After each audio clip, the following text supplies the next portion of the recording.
What up, everybody? This is Mitch Durrell, and before we get into the video, okay, just hear me out.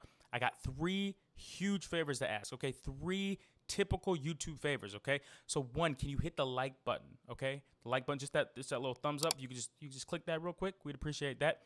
Second thing, can you hit the subscribe button, okay? I know it's a lot to ask. I know you subscribe. You know, you're really, really stingy with who you subscribe to, but I promise you will not regret it if you could subscribe to us. And the third thing, if you could hit the bell, just so you'll be notified anytime we post anything, okay? So those 3 favors, I'll be forever indebted to you. I appreciate it, okay? And while you're at it, if you could go ahead and check out my guys at tbk247.com as we change the culture for God. Peace. So I guess what led you, because you said you weren't disciplined with the music. So what led you to be like, oh, here's battle rap. I'm going to do this. And this is going to be where I want to put my, my effort to. Yeah. So what was getting a lot of traction were these acapellas that I was doing. And not just the acapellas, but it was also these spoken words. And so pastors used to contact me and they were like, hey, I'm going through the book of Hosea. Can you write a spoken word on the book of Hosea? And I was like, okay. And people were gravitating towards that. Well, one day, at the time, there was this guy who was trying to say that hell isn't real. His name was Rob Bell, right? He #1 bestseller. He was on Oprah, all this stuff. And so a pastor was doing a series on hell. And he wanted me to do a spoken word on it. So I said, okay, cool. So I end up doing one on hell. And this girl in the crowd must have been recording it from some like small camera or her phone maybe or something like that. And she just put it on YouTube. And it was like the quality was really bad, but you saw me and you saw everything, you heard everything I was saying. And I just remember this was viral at the time for me. Right. But I remember it did maybe 4,000 or 5,000 views in like a week, right? Yeah, but in CHH, that's kind of like, that's circulating.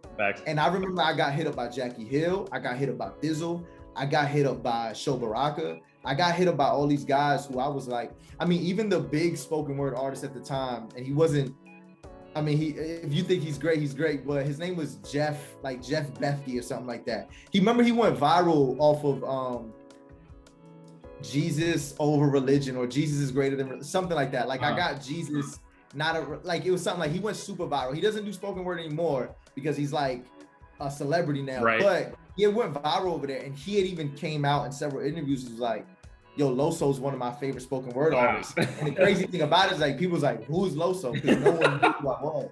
And so after that happened, people were telling me like, yo, Los, your mannerisms, the way you rap kind of reminds me of a battle rapper. Now, I was already watching battle rap. I had grew up in high school. I remember being 13 watching Murder Mook. You know what I'm saying? I was like, watching Jay Mills, and then moving forward, Cortez and Hitman Holla. Like I was like a student of the game, and Young Ill was probably one of my favorite battle rappers.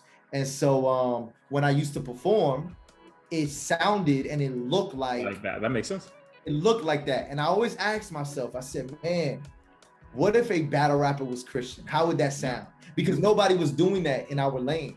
And nobody was doing acapella. That's why I was able to win that Rapzilla competition, I believe, because I was the only one in there who kind of sounded like a battle rapper, and it was a competition. And so moving forward, when I got into battle rap, and I just wanted to do it as a bucket list, Mitch. I always tell people all the time, like, yo, it wasn't like I got some like divine dream and the Lord was like, go impact battle rap for me. That wasn't my initial thing. That's what I'm on now. But at the time, the only thing, my mindset was on one thing, and it was like, can I do it? Because people was like, yo, we think you could be good. So it was a challenge for myself. Now, when I did it and it went so well, the ripples effect of it, Mitch, was so huge that I sat back. So put it this way, it was a tryout and I had to go ahead and submit some footage, and they didn't have any footage of me, right? Because I didn't have no battle. So the dude was like, yo, do you have any footage of you just rapping? And so I sent him like a 10-minute freestyle that I did, right? I sent it to him and he writes me back maybe 15 minutes later after I sent him the video. He says, this is the league owner. He watches the video. He writes me back. He says, where the hell have you been? And that was it. And that was it, bro. And he put me on the card.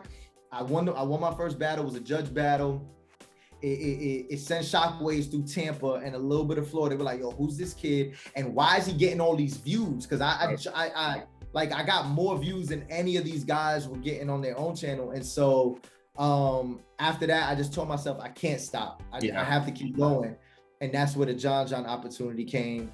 And from there, it's always been said in like different interviews, like we probably hadn't seen someone rise as fast. Maybe, I mean, obviously there's been people who's gotten bigger success or whatnot, but as far as like how fast I was rising, and I just attribute that, I just tell people all the time, like, yo, that's God, bro. Right, that's a fact.